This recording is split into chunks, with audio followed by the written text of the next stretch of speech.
Supir nak pergi tengok gapo ni. Bahasa Melayu ni supir tak tahu kata orang panggil gapo nah. Tapi nama bahasa Thai dia panggil kata Hanuman Pasan Kai.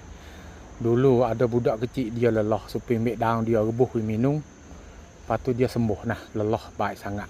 Tapi kalau kita nak oyak kata kita sakit tekak, jadi gelohak dalam tekak, kita ambil daun dia hak mentah ni selalu dah, pucuk-pucuk selalu dah.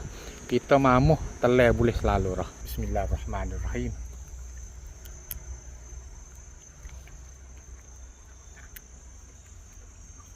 Gelohak, lelah, batuk, mamuh boleh selalu. Daun you nak pahit-pahit sikit-sikit. Lepas tu kelak-kelak sikit-sikit. Mudah-mudah nah.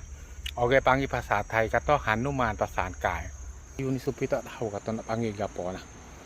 Nah, supir order mari dibakar mai tanah. Lepas dia mati sepokok, lepas tu dia tumbuh sepokok.